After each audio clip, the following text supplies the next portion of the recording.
चलिए आज हम एक इम्पोर्टेंट टॉपिक लेने वाले हैं जो आयोग का बहुत फेवरेट टॉपिक है। कहीं ना कहीं ये डाल देते हैं, चाहे वो एसए में पूछ लेंगे, जीएस में पूछ लेंगे, ऑप्शनल में पूछ लेंगे, कहीं पे भी पूछ सकते, इवन आपके इंटरव्यू में भी ये चीजें पूछ लेते हैं। तो ये कहने के लिए तो एक इतना छोटा सा वर्ड है, लेकिन इस वर्ड में पूरी दुनिया समाई हुई है। कहीं पे भी आप नहीं कह सकते हैं कि इसका इम्पैक्ट नहीं पड़ रहा है, चाहे वो पेड़ पौधे, मृदा, वायु, कुछ भी हो, सब पे इसका असर पड़ रहा है। और ये अपने आप में एक छोटा टॉपिक नहीं, एक पूरा का पूरा सिलेबस है, समझिए। अगर आपने इसको अच्छे से कर लिया तो आपको इतना फायदा होने वाला है कि आप आधा ऐसे आपका सही हो गया, क्योंकि ऐसे में ये टॉपिक होता है, ये पूरी तरीके से आपको समझ में आ जाएगा। दूसरा फायदा कि हर एक जीएस में आपको लिंक मिलेगा। तीसरा, आपकी कॉलेज ही 50% खत्म हो जाएगी। चौथा, मतलब इतना तो है ही नहीं, आपके बेनिफिट कितने बताए जाएं, आपके ऑप्शन में ही बहुत काम आने वाले हैं। और प्रीलिम्स में तो पता नहीं इतने में से कितने क्वेश्चन शायद पूछ लिए जाएं, या पूछे भी बहुत सारे गए अभी तक। तो चलिए स्टार्ट करते हैं। पहले तो आप इसे डिकोड करिए कि what do you think about global warming. बहुत सुनते हैं ग्लोबल वार्मिंग है, ग्लोबल वार्मिंग है, तो अगर हम उसी से गर्मी हो रही है तो इसको हटा दें तो क्या गर्मी होना नेचुरल नहीं है? क्या गर्मी नहीं होना चाहिए? क्या CO2 जो है वो हमारे लिए एक हार्मफुल ही है? हार्मफुल गैस ही है कि कोई फायदेमंद भी है? तो फायदेमंद भाई कैसे है, आप बताइए कि फायदेमंद कैसे है? अगर CO2 ना होता ना, तो जैसे कि बुध नहीं है, बुध और शुक्र रात में बड़े ठंडे हो जाते हैं, ठीक इसी तरह ये भी हो जाए, रात इतनी कड़कड़ाती वाली ठंड हो जाएगी कि बड़ा मुश्किल हो जाएगा। तो normal temperature, average temperature maintain करने के लिए जो एनर्जी ट्रैप कर ली जाती है वो CO2 की वजह से ही है, ठीक है। ग्रीन हाउस गैस है, लेकिन ग्रीन हाउस गैस लाइफ भी ग्रीन हाउस गैस की वजह से ही है यहाँ पे, पहली चीज। ऐसे ही हम ये जानते हैं कि इसमें लिखा है ग्लोबल, तो ग्लोबल का क्या मतलब है ये आप जानते हैं। हम पूरे विश्व की बात कर रहे हैं, पूरे मानव जात की बात कर रहे हैं, पूरे प्राणी जाति की बात कर रहे हैं। हम सभी को ले रहे हैं, किसी को भी नहीं छोड़ रहे, चाहे वो कोई भी चीज हो जो अर्थ पे है, वो सारी चीजें इसमें शामिल हैं। और देखिए ग्लोबल वार्मिंग क्या है और क्लाइमेट चेंज क्या है, दोनों में क्या डिफरेंस है। ग्लोबल वार्मिंग सब जगह एक समान है, तो यहाँ पे हम सब लोग एक तरह बिहेव करेंगे, क्योंकि हमें अगर पृथ्वी को बचानी है, मानव जाति को बचाना है, तो हमें ये नहीं देखना है कि यू आर इंडियन, हम अमेरिकन है, हम ये हैं, हम वो है, क्योंकि जब पृथ्वी नहीं रहेगी तो किस बात का झगड़ा, किस बात की लड़ाई। इसीलिए यहाँ पे ज्यादातर जो क्वेश्चंस बनते हैं वो इंटरनेशनल बेस बनते हैं, क्योंकि यहाँ पे हम लोग एक हो जाते हैं आकर के। अगर पृथ्वी का एवरेज टेम्परेचर बढ़ जाएगा तो कोई ऐसा थोड़ी ना है कि अमेरिका वाले कहेंगे मेरे लिए पृथ्वी दूसरी है, तुम्हारे लिए दूसरी है, सबके लिए एक जैसा, एक ही घर है सबका। तो इसलिए यहाँ पे हमें प्रतिबद्धता एक जैसी दिखानी पड़ती है, जो भी हमारे इंटरनेशनल लॉज आ रहे हैं उन पे। तो अब आप बात समझिए कि क्लाइमेट चेंज से आप क्या समझते हैं। अच्छा, क्लाइमेट किसको कहते हैं? क्लाइमेट कब बदलता है? रोज बदलता है, 2 महीने में बदलता है, 6 महीने में बदलता है, 4 साल में बदलता है, 10 साल में बदलता है, 100 साल में बदलता है? बताइए, क्या आपको इसका सही पता है कि हाँ आंसर कौन सा है? इसमें से कोई भी आंसर सही नहीं है। तो अच्छा, जनरली आप देखिए, आप नेचुरल तरीके से समझिए। समझाने का क्या तरीका है, आप आसपास की चीजों से सीखना स्टार्ट करिए। हम गानों में ही देख लेते हैं, जैसे कि एक गाना है कि मौसम की तरह तुम बदल ना जाओगे, ठीक है, तो क्यों कहती है जलवायु की तरह क्यों नहीं बोल दिया? क्योंकि जलवायु तो जल्दी बदलता ही नहीं, इसलिए वो जल्दी की बात क्या है भाई। लाइफ कितनी है किसी इंसान की, अगर हम एवरेज 60-70 साल मान लेते हैं तो 60-70 क्या 100 साल, मतलब जलवायु परिवर्तन उसके बाद भी होता है, तो इसलिए नहीं रखा। मौसम क्यों रखा? आज देखिए बाहर हम गए, बहुत धूप है भाई, आज बाहर निकलने का मन नहीं हो रहा है। कल मान लीजिए बादल आ जाए, मौसम ठीक ठाक हो, ना बारिश हो, मौसम ठीक ठाक हो, घूमने जैसा हो जाए, तो क्या कहेंगे आज मौसम बहुत अच्छा है। इस पे भी गाना है, आज मौसम सुहाना, बहुत सुहाना, ठीक है, ऐसे करके गाना है। तो आखिर क्या है ये चीज भी तो समझिए कि क्लाइमेट क्या है, वेदर क्या है, मतलब मौसम क्या है, सीजन क्या है। तो आपको हमने वेदर बता दिया। वेदर क्या है? वेदर एक नेचुरल फेनोफिना है जो 24 आवर्स तक के चेंज हो जाती है। आज कुछ और है, 24 घंटे बाद कुछ और भी हो सकता है। तो ये दैनिक स्तर पे होते हैं, क्या? मौसम, वेदर। वेदर देखिए आप उस पर भी, मोबाइल पे भी देखते रहते हैं ना, तो चेंज हो जाते हैं, आज ये है, कल बारिश का है, परसों बादल का है, धूप तेज होगी। ठीक है, ये तो बात हो गई आपके मौसम की। अब हम बात करते हैं कि ऋतु क्या होता है, सीजन क्या होता है।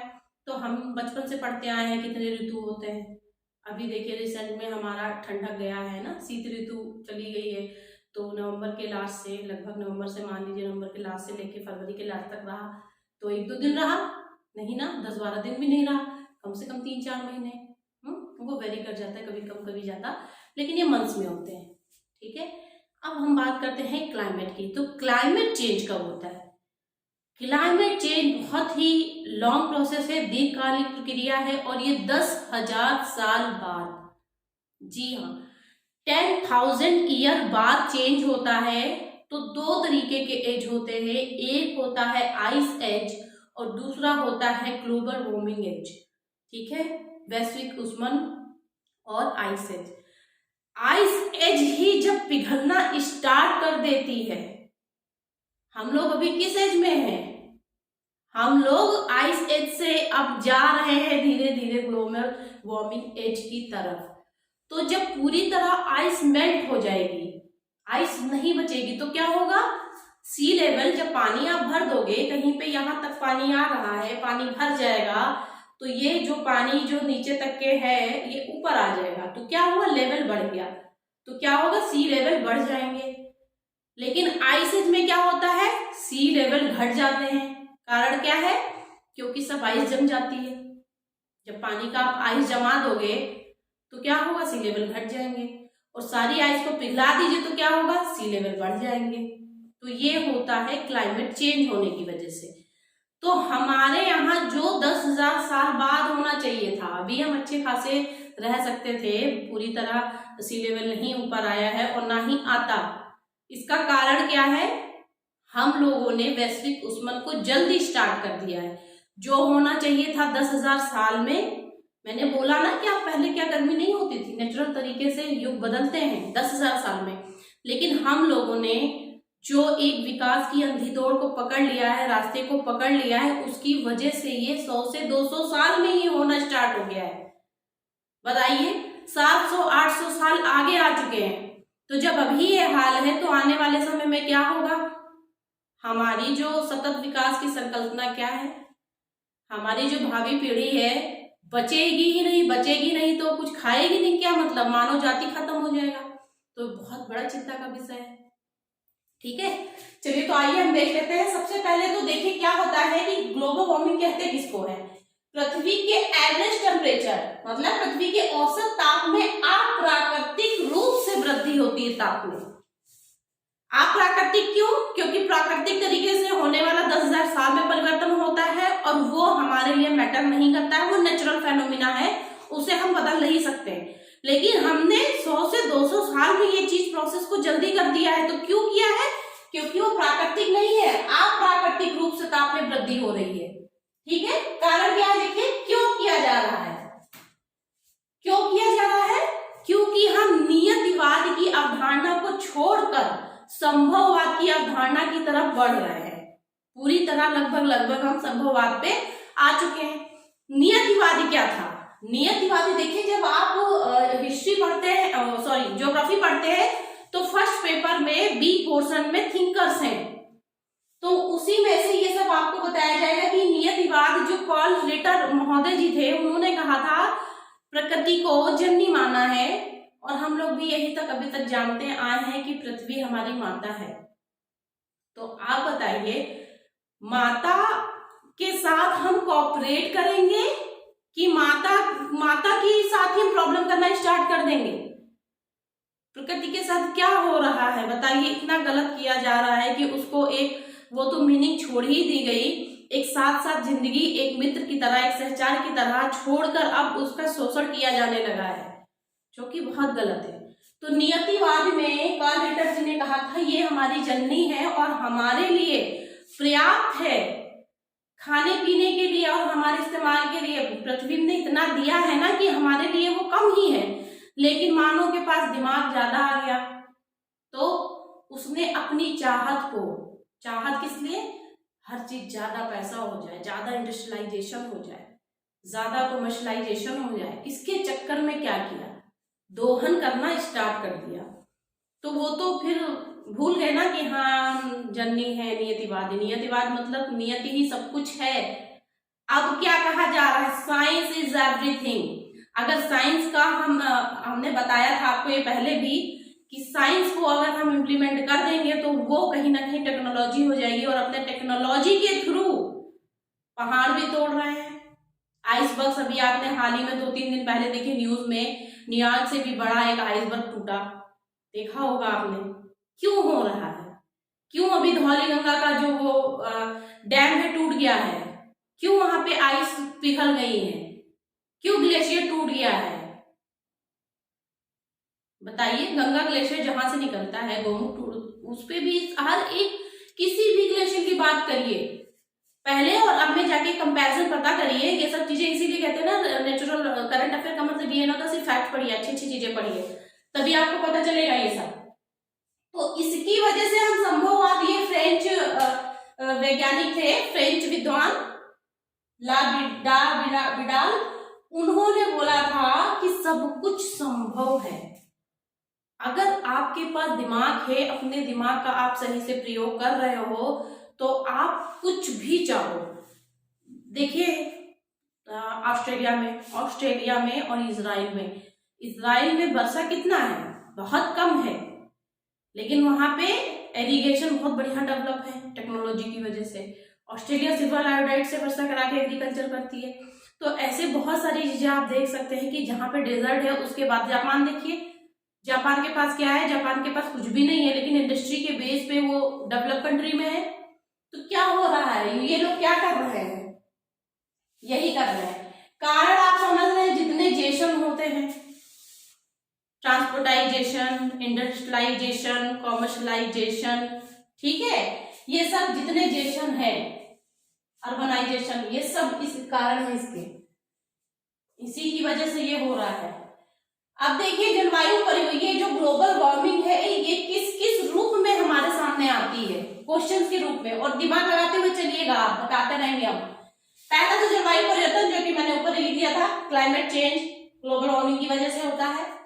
ओजोन डिप्लेशन जो हो रहा है, ओजोन रिक्तीकरण, अम्लीय वर्षा, एसिड रेन, डिफॉरेस्टेशन, बायोडाइवर्सिटी में ह्रास, मृदा अपरदन, soil erosion and pollution, desertification, water stress, आर्द्र भूमियों पर संकट, वेटलैंड्स पे जल प्रदूषण, वाटर पोल्यूशन, वायु प्रदूषण, ध्वनि प्रदूषण, वर्षा वनों, रेन फॉरेस्ट एंड कोरल्स पर प्रॉब्लम, पोषण क्षमता में कमी, धारण क्षमता में कमी, प्राकृतिक आपदाएं। प्राकृतिक आपदाएं एक खुद एक टॉपिक है इससे में, और सेकंड पेपर में भी देख सकते हैं, फर्स्ट पेपर में भी कहीं ना कहीं पूछ लेते हैं, इकोलॉजी उसमें, ठीक है। इसका क्या प्रभाव देखिए, स्वास्थ्य संबंधी, खाद्य सुरक्षा संबंधी, पर्यावरणीय डिग्रेडेशन है, एनवायरमेंटल, मानव जीवन पर संकट, फसलों पर संकट, जैव विविधता पर संकट, तटीय जीवन पर संकट, चक्र असंतुलित होना, फसल चक्र हो, मानव चक्र हो, कोई भी चक्र हो। आप इसको, मैंने सिर्फ इतना लिखा है, ये 10 लाइन और आप लिख दीजिए, इसमें कोई इसकी सीमा नहीं है। मैंने पहले ही बोला ये ऐसा टॉपिक है कि अपने आप में एक सिलेबस है, एक बुक मोटी इस पे लिखी जा सकती है बुक, ठीक है। तो आपको जितना समझ में आया उतना मैंने लिया है। अच्छा, उपाय क्या क्या है, देखिए तकनीकी रूप से, आप तकनीकी से अगर डिस्ट्रॉय कर सकते हैं तो तकनीक का इस्तेमाल करके इसको सही भी कर सकते हैं। जैसे आप जानते हैं सीओडी बीओडी, ये क्या होता है, जल में सीओडी बीओडी हम चेक करते हैं, यूट्रोफिकेशन की घटना हो रही है जल में, तो ये क्या होता है, बायो ऑक्सीजन डिमांड, और ये क्या होता है, केमिकल ऑक्सीजन डिमांड। ये हम पता लगाते हैं, और कहीं ना कहीं जो जल को सही करने के लिए कितने सारे प्लांट्स आ रहे हैं वो लगा सकते हैं, इंसिनरेशन कर सकते हैं, जलावन, वो जो प्लास्टिक वगैरह होते हैं वो कभी नहीं होते, और जो साइबर से हमारे आईटी से जितने कचरे होते हैं वो सब हम क्या कर सकते हैं, जला सकते हैं, इंसिनरेट कर सकते हैं। ठोस जो सॉलिड मैटर्स होते हैं उनका हम क्या कर सकते हैं, ट्रीटमेंट कर सकते हैं। आप न्यूज वगैरह में आजकल ब्लू और ये ग्रीन समथिंग करके डस्टबिन वगैरह देख रहे हैं, और क्या कर सकते हैं, इनको जो बायो रूप से आप इसके फर्टिलाइजर्स बना सकते हैं, और इसके बाद 3R का आप यूज कर सकते हैं। 3R क्या है, सबसे पहले तो रिड्यूस, जो भी चीजें हैं पॉल्यूशन कम करने के लिए कोशिश करिए। कचरे को आप अलग अलग करके फेंकिए, ठीक है। तो रिड्यूस हो गया, फिर क्या हो गया, रीयूज हो गया। ऐसी चीजें जो रीयूज की जा सकती है उनको रिसाइकल कर सकते हैं, ठीक है। तो रिसाइकल, रीयूज और रिड्यूस, 3R प्रिंसिपल हम करेंगे। टेक्नोलॉजी का यूज करेंगे, इसके आगे भी बहुत सारी टेक्नोलॉजी है, आप ऐड कर सकते हैं इसमें। कानूनी रूप से हम क्या कर सकते हैं, बहुत सारे हमारे यहाँ कानून बने हुए हैं पर्यावरण पर, मानव जीवन जाति जितने भी हैं, फोना फ्लोरा सब पे बना हुआ है। तो 1986 का देखिए पर्यावरणीय कानून बना हुआ है, पूछ लेते इकोलॉजी में इसको। 1972 का वन्य जीव अधिनियम बना हुआ है। 1973 में टाइगर प्रोजेक्ट इसी के बाद आया था। 1992 में हाथी प्रोजेक्ट, ऐसे पता नहीं कितने प्रोजेक्ट हैं, हंगुल परियोजना, कछुआ परियोजना, संरक्षण, बहुत सारी चीजें हैं। तो वो सब ये कानून में आएंगी। संस्थागत क्या होता है, संस्थागत में देखिए GNT क्या है, ग्रीन नेशनल ट्रिब्यूनल। अब ये चीजों को कोई भी बड़े बड़े प्रोजेक्ट पास हो रहे हैं ना, यहाँ तक कि आप देखिए जहां इंडस्ट्री लगाई जा रही है उनको यहाँ से परमिशन लेना पड़ता है, और इन पेनाल्टी भी बहुत लंबी लंबी लगती है। क्यों? क्योंकि ये आप बहुत अच्छे से काम कर रहे हैं। 2010 से इनका निर्माण हुआ, तब से कंटिन्यूअसली बहुत तेजी से अपना अच्छा वर्क कर रहे हैं, ठीक है। पॉल्यूशन कंट्रोल बोर्ड है, हर तरीके का बोर्ड है, ये सब संस्थागत है। अंतरराष्ट्रीय पे मुझे फोकस करना है क्योंकि आपके लिए ये ज्यादा इंपॉर्टेंट है। नेशनल में आप देख सकते हैं BS6 को, अब हाल ही में BS6 को क्यों लागू किया जा रहा है, क्योंकि सल्फर की मात्रा को कम करना है, उससे वायु में बहुत ज्यादा प्रदूषण हो रहा है, ठीक है। हमने इंटरनेशनल सोलर अलियांस किया हुआ है, वो किस लिए किया गया है, कहीं ना कहीं ये सब चीजें और कोल जो हम ज्यादा जला रहे हैं उसको कम करने के लिए सोलर एनर्जी का इस्तेमाल करके उसे रिड्यूस किया जा सके। और भी बहुत सारे हैं, संवैधानिक है। संवैधानिक में क्या है, 51A आपने देखा ही है, 48A आपने वन्यजीव संरक्षण के बारे में पढ़ा ही है, वो सब है। अब हम इंटरनेशनल की बात करते हैं। सबसे पहले 1972 में ही इसकी संकल्पना हुई थी, जो कि स्टॉकहोम सम्मेलन था। 92 में रियो सम्मेलन हुआ था, फिर से आगे 97 में रियो 10, और जहाँ पे क्योटो प्रोटोकॉल भी किया गया था। और 1987 में मॉन्ट्रियल संधि जो कि ओजोन में था वो हुआ। और 2002 में अगेन जोहान्सबर्ग, जिसको पृथ्वी 20 के सम्मेलन के नाम से भी जानते हैं, 12 में डरबन में हुआ था, 2010 में नगोया प्रोटोकॉल्स हैं, और COP21 पेरिस। और इसके बाद भी अगर कोई रिसेंट में बहुत ज्यादा चर्चित है या COP अभी नेक्स्ट कहाँ हुआ है, वो सब चीजें आप ऐड करते हुए चलिए, ठीक है। इन सब इंटरनेशनल जो कानून है, देखिए ट्रैफिक वगैरह भी बने हैं, उसमें क्या करते हैं, संरक्षण देखते हैं। लाल रेड डेटा बुक जो होता है, लाल बुक है और येलो है, वो ग्रीन है, किस लिए है, ये सब मैं आगे आपको भी बताऊंगी, उसका अलग सेक्शन लूंगी, ठीक है। तो ये विश्लेषण देखिए इंटरनेशनल लेवल पे कौन करता है, UNFCCC। UN क्या, United nation framework convention on climate change, ठीक है, इसका फुल फॉर्म है ये UNFCCC। तो ये तो आपने समझ लिया। अब हम देखते हैं कि इसका ग्लोबल वार्मिंग होने का कारण क्या क्या है। तो दो, हर जगह कभी भी कारण पूछा जाए तो दो पहले आप कैटेगराइज कर लीजिएगा, एक होता है नेचुरल, एक होता है मैन मेड, मतलब प्राकृतिक और मानवजनित। प्राकृतिक में हम देखते हैं सूर्य तप। सूर्य तप में क्या होता है, कभी कभी सौर कलंक जो होते हैं धब्बे पड़ना, ये कारण होता है। दूसरा उपसौर अपसौर, अगर आपने पहले नहीं पढ़ा है तो शायद नहीं समझ में आ रहा, चलिए हम बता देते हैं। उपसौर वो स्थिति होती है जब सबसे नजदीक होता है सूरज अर्थ के, और उससे ज्यादा एनर्जी भी प्राप्त करता है, इससे जल्दी गर्मी भी होती है। ये कब होता है, ये 3 जनवरी को होता है। लेकिन इस मामले में हम लोग खुशकिस्मत हैं कि 3 जनवरी को हमारे यहाँ गर्मी नहीं पड़ती है, ऑस्ट्रेलिया में पड़ती है। ऑस्ट्रेलिया वालों को भी दिक्कत ज्यादा होती है क्योंकि उनकी गर्मी ज्यादा है। और अपसौर जो होता है वो 4 जुलाई को होता है, उस समय गर्मी इंडिया में पड़ रही होती है। उस समय क्या होता है, पृथ्वी सन से बहुत दूरी पर होती है, मैक्सिमम दूरी पर दूर होती है, तो हीट कम मिलता है, तो वो भी एक कारण होता है, हीट कम और ज्यादा होने की वजह से। वोल्केनिज्म क्या होता है, ज्वालामुखीयता। आपको पता है कभी ना कभी ज्वालामुखीयता के कारण ही जो था हिमयुग आ गया था। कैसे, देखिए ज्वालामुखी जब फटती है तो उसके जो वाटर वेपर्स होते हैं और गैस होते हैं ऊपर की तरफ पूरे छा जाते हैं। जब बादलों में छा जाते हैं तो बादल को भेद नहीं पाते और वो कवर हो जाता पूरी तरीके से। सनलाइट क्या होती है, सनलाइट आ ही नहीं पाती नीचे। तो अगर ज्वालामुखी किसी छोटी जगह पे हुई तब तो ये प्रॉब्लम इतनी बड़ी नहीं है, लेकिन ज्वालामुखी बहुत बड़ी क्षेत्र पे हो गया है, मान लीजिए कि हमारे अर्थ पे ही 20% 30% एरिया में हो गया, तो भी ये बड़ी प्रॉब्लम हो जाएगी। समझ रहे हैं, ये भी एक बहुत बड़ा नेचुरल डिजास्टर की तरह होता है। तो ऐसे ही जब ज्वालामुखी बहुत ज्यादा क्षेत्रफल में थी तो क्या हुआ, सनलाइट नहीं आई। जब सनलाइट काफी समय तक के नहीं आएगी, काफी सालों तक अगर ये चीज बढ़ती चली गई, तो एक समय के बाद वहां क्या होगा, वहां पे हिमयुग आ जाएगा, क्योंकि सनलाइट आ ही नहीं रही है और शॉर्ट वेव लॉन्ग वेव का कोई मतलब ही नहीं रह गया है। तो क्या होगा, वो धीरे धीरे करके कहीं ना कहीं हिम युग आ जाएगा। ठीक है। अच्छा, भ्रंशन से और प्लेट टेक्टोनिक एक्टिविटीज से ये भी आप जान रहे हैं, क्योंकि जो रेडियो एक्टिव एलिमेंट है वो बाहर आते हैं और अपना टेम्परेचर एनवायरनमेंट में फैला देते हैं। ठीक है।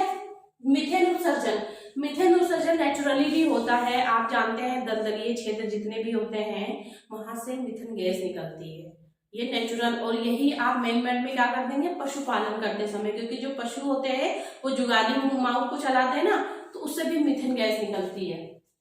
ठीक है। CO2 तो हम जानते हैं कार्बन डाइऑक्साइड नेचुरल में भी है और मैनमेड में भी है। अब हम मैनमेड में देख लेते हैं। डिफॉरेस्टेशन की वजह से आपको समझ में आ रहा होगा, आपने मानसून पढ़ा होगा, तभी मैंने बताया था कितनी बड़ी प्रॉब्लम है। तो देखिए मानसून यहाँ से आप लिंक कर लिए, तो इसीलिए मैं कह रही हूँ कि ये ऐसा टॉपिक है हर जगह से लिंक होगा। तो शिफ्टिंग कल्टीवेशन जो होता है, झूमिंग कृषि, वो भी वही बात है। ठीक है। फसल चक्र क्यों बिगड़ रहा है, क्योंकि एक तो लोगों के पास लेक ऑफ नॉलेज, जानकारी का अभाव है। जो हमारे यहाँ फार्मर्स हैं वो परंपरागत कृषि करते हैं, मतलब वो अपनी परंपरा से जो चीज सीखते चले आए हैं उसी के बेस पे, उनको कोई आइडिया नहीं होता है सॉइल स्ट्रक्चर कैसा है, सॉइल के अंदर नमी कितने % देनी चाहिए, क्या ज्यादा नमी डाल देंगे तो वो बह जाएगी, या किसी यूरिया को या पोटास को कहाँ पे ज्यादा डालना चाहिए, कहाँ पे क्या रेशियो होना चाहिए, इसका उन्हें मतलब वैज्ञानिक पद्धति नहीं आती है। तो अवैज्ञानिक कृषि क्या होता है, कहीं जमीन को तो फर्टाइल करके तो कहीं ऊसर बना दिया, मतलब बंजर बन रहा है। और अगर ज्यादा आप सिंचाई कर दोगे तो एक समय के बाद क्या होगा, जब सन उसको वाष्पित होगा, जल वाष्पित होगा, वो ऊपर आएगा तो उसके साल्ट भी ऊपर आएंगे। जब साल्ट ऊपर आएंगे तो वही जमीन फिर क्या हो जाती है, ऊसर में बदल जाती है, बंजर होने लगती है। तो इन सब की जानकारी की भी बहुत आवश्यकता होती है, पर हमारे फार्मर्स को इतनी जानकारी नहीं है, तो वो भी एक कारण होता है, फसल चक्र बिगड़ जाता है। पशुपालन मैंने बताया था, पशुओं को ज्यादा चलाने से, चराई करने से क्या होता है कि एक तो वहां का वेजिटेशन जो होता है ज्यादा चला जाता है, दूसरा कि वो जुगाली करते हैं तो मीथेन गैस उत्सर्जित होती है। CFC हम जानते हैं, CFC का इस समय बहुत ज्यादा हम यूज कर रहे हैं, हर घर में एक AC छोड़िए 2 से 3 AC है। उसके बाद हम रंग कलर कराते हैं, डाई कराते हैं, बड़े बड़े इंडस्ट्री हैं वो सब क्या करते हैं, अपना ये क्लोरीन 1 लाख करोड़ के ओजोन को तोड़ देती है। सपोज करिए कितनी ज्यादा प्रॉब्लम है। दूसरा हम कलर वलर करते हैं या इंडस्ट्री में कोल को मतलब वॉश करते हैं, परिष्कृत करते हैं और आगे बढ़ाते हैं, तो जो उसका जल होता है वो भी नदियों में जा रहा है। उससे क्या होता है, वहां की बायोडाइवर्सिटी भी खतरे में है, मछलियां मर रही हैं, कछुए मर रहे हैं। तो ये सब इन्हीं की वजह से हुए। और सभी जैसे नगरीकरण, परिवहनीकरण, औद्योगिकरण, वाणिज्यकरण, urbanization, transportization, industrialization, commercialization, all the जेशन इसके इंपॉर्टेंट है।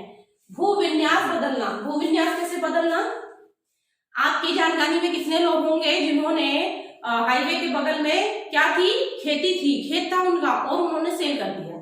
अब वहां क्या बन रहा है, अब वहां रियल एस्टेट बन रहा है। दिल्ली में देखिए अब क्या हो रहा है कि बहुत ज्यादा बन गया है, बहुत ज्यादा डेवलप हो गया है रियल एस्टेट के बेस पे।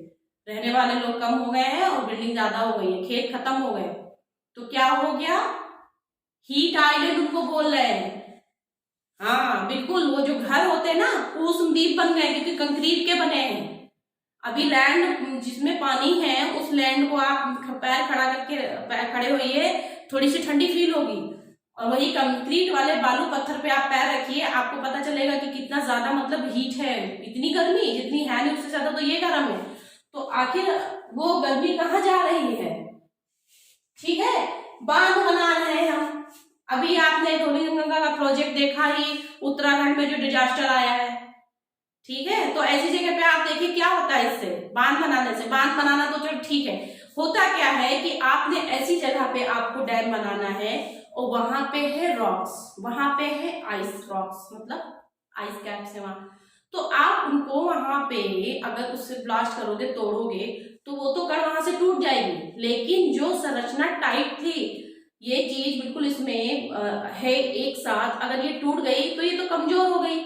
तो उसके कण विन्यास जो होते हैं, रॉक्स के कण विन्यास, चट्टाने के छोटे छोटे पार्ट्स जो होते हैं, वो खुल जाते हैं, कमजोर हो जाते हैं। तो मान लीजिए आज नहीं टूटे हैं, वो 10 साल बाद टूट जाएंगे। तो यही होता है कि रॉक्स को हम तोड़ तोड़ के रास्ता बना रहे हैं, तोड़ तोड़ के डैम बना रहे हैं, अंडर पासेस बना रहे हैं, प्रोग्रेस कर रहे हैं, लेकिन प्रोग्रेस के पीछे नेगेटिव एस्पेक्ट नहीं देख पा रहे हम। तो वो भी यही, अगेन तापचयन कोल जो मैंने आपको भी बताया, कोयला जलाते हैं, ऊपर जा रहा है, इतनी सारी बातें हैं, कितना हम लोग प्रोटोकॉल के तहत भी प्रतिबद्ध है ना। तो ये सब चीजें मानव जनित में आता है, ठीक है। अभी रिसेंट में नेचर मैगजीन में एक सर्वे आया था, मैंने पढ़ा था तो डाल दे उसमें, 1906 से 2005 तक की पृथ्वी का जो एवरेज टेम्परेचर है ना, 0.74 डिग्री सेल्सियस बढ़ चुका है। बहुत होता है ये, इतने कम साल में इतना बढ़ गया है। और 2015 में देखिए 3 टॉप हॉटेस्ट शहरों में, सिटी में नाम आ गया, हमारे यहाँ का राजस्थान भी आ गया है। और ये 2015 तक आए हैं। 1850 से लेके 1900 तक के देखा जाए तो कोई वेरिएशन नहीं हुआ था, ठीक ठाक चल रहा था। हमें पता है उसके बाद से इतनी तेजी से इंडस्ट्रियलाइजेशन हुआ है कि देखिए बहुत जल्दी जल्दी टेम्परेचर वेरिएशन हो रहा है। फिर से आपको प्रत्यक्ष प्रमाण की जरूरत है। अब देखिए आप खुद आप समझ पाएंगे खुद। अभी आर्कटिक और अंटार्कटिक सेल टूटी, मैंने अभी बताया था न्यूयॉर्क के बराबर न्यूज में था। सी लेवल बढ़ रहे नहीं बढ़ रहे, मालदीव वाले लोग परेशान है, कितने से छोटे छोटे तुवालों के आसपास के द्वीप डूब गए हैं। चक्रवात आप नहीं देख रहे हैं, जब से वो हुदहुद आया था उसके बाद से कितने चक्रवात अभी रिसेंट में हम लोगों ने देख लिए। आम के बौर देखिए, आम के बौर अब क्या आ जाते हैं, फरवरी लास्ट में ही आम के बौर वो आ चुके हैं। पहले क्या होता था, फरवरी या जनवरी में कभी नहीं आते थे, तो जनवरी में भी दिखने लगे लास्ट में। द्वीप डूब रहे हैं, पता ही आपको। मानसून में देखिए, मानसून कितनी अनिश्चित हो गई, पहले इतनी प्रॉब्लम नहीं होती थी। पहले कैसे बारिश होती थी, आपको ध्यान हो तो ध्यान करिए, नहीं तो पूछिएगा जो आपसे बड़े हैं, कि पहले टिप टिप टिप टिप बारिश करते करते लगभग 4 से 5 दिन तक बारिश होती थी, हल्की बूंदाबांदी बौछार वाली, टिप टिप टिप टिप करके। वो बारिश जो होती थी वो क्या करती थी, फायदेमंद कैसे होती थी, अच्छा बताते हैं। जब लैंड पे टिप टिप टिप टिप गिरेगी तो धीरे धीरे सोखेगी, वो धीरे धीरे धीरे धीरे सोखेगी, मिट्टी गीली हो जाएगी, फिर धीरे धीरे सोखेगी। अब क्या होता है, 5 मिनट के अंदर मौसम आया, क्लाउड बना, 10 मिनट में भड़ भड़ भड़ बारिश हो गई, खत्म। क्या होगा, जब तक वो टाइट मिट्टी नम होगी, नम होके उसे एब्जॉर्ब करेगी, उससे पहले वो अपने ढालों के सहारे नीचे बह जाएगा। तो वाटर चार्ज नहीं हो पा रहा, अंडर वाटर चार्ज ही नहीं हो पा रहा, और ना ही अंदर जा रहा है, तो मृदा को उतना मुलायम कर पा रहा है। तो ये वाली बारिश अब हो रही है। तो कहीं ना कहीं रेनफॉल में वेरिएबिलिटी कितनी ज्यादा है, लगातार धड़ धड़ धड़ धड़ बारिश हो गई और दूसरी जगह पता चला बारिश ही नहीं हुई है, रेन शेडो जोन इतना ज्यादा होता जा रहा है। ठीक है, फसल चक्र आगे मैंने बताया कि आप ये बात देख सकते हैं, जहां पे कभी चावल बहुत ज्यादा, चावल क्या कहते हैं, दाल बहुत ज्यादा, चावल में तो जैसे एमएसपी की वजह से चावल और गेहूं उगाया जाता है क्योंकि प्रोडक्शन भी ज्यादा है। लेकिन दालें जो पहले, आप ये डेटा देखेंगे तो जो दालें पहले उगाई जा रही थी, वो दालों का जो क्षेत्र है वो कम होता जा रहा है। दालों का क्षेत्र क्या होता है, वर्षा कम होती है वहां पे, वहां दाल उगाई जाती है। लेकिन अब हम वेस्ट यूपी की बात करें, पंजाब हरियाणा की बात करें, यहाँ पे तो रेनफॉल कम है, फिर भी यहाँ देखिए गेहूं चावल ही उगाया जा रहा है, दाल का क्षेत्रफल उन्होंने ले लिया। तो हमारी एक अगर खाद्यान्न आगे बढ़ रही है तो दूसरी खाद्यान्न के साथ कहीं ना कहीं उपेक्षा हो रहा है, उसे देखा नहीं जा रहा है, तो उससे फसल चक्र ही तो बिगड़ रहा है। पहले दलहनी फसलों को इसीलिए उगाया जाता था कि नाइट्रोजन चक्र को अच्छे किया जा सके, पर अब ये सब कोई बात ही नहीं कर रहा है। अब वैज्ञानिक कृषि अगेन, मरुस्थल देखिए बढ़ते जा रहे हैं, मरुस्थलीकरण, यही मरुस्थल नहीं है, आप आज देखिए जहाँ खेत हटा दिया, रियल एस्टेट बना दिया, वो कंक्रीट है और टेम्परेचर पा रहे हैं 15 डिग्री का और टेम्परेचर छूने पर लग रहा है 20-25 डिग्री है, तो वो है तो मरुस्थल ही, भले उष्णद्वीप है वो। उष्णद्वीप के बारे में बात कर ली, जो बड़े बड़े शहरों में बड़ी बड़ी कंक्रीट की बिल्डिंग है वो है। तो ये तो आपको इतना समझ में आ रहा है। अब इसके अलावा ये भी क्लास बहुत लंबी होने वाली है, तो मैं एक एक पार्ट करके, एक पार्ट 2 पार्ट करके मैं लाने वाली हूँ, आपको एक साथ समझ में आएगा। तो सारी चीजें, ये चीज कब स्टार्ट हुई, ये सारी चीजें मैं आपको 1 बाय 1 बताने वाली हूँ। तो अगर आपने चैनल सब्सक्राइब नहीं किया है तो कर लीजिए, क्योंकि ये सारी वीडियो आपको बहुत अच्छे से समझ में आने वाली है और कहीं ना कहीं यूज होना ही होना है। ठीक है, तो देखते रहिए, मिलते हैं नेक्स्ट क्लास में। Thank you.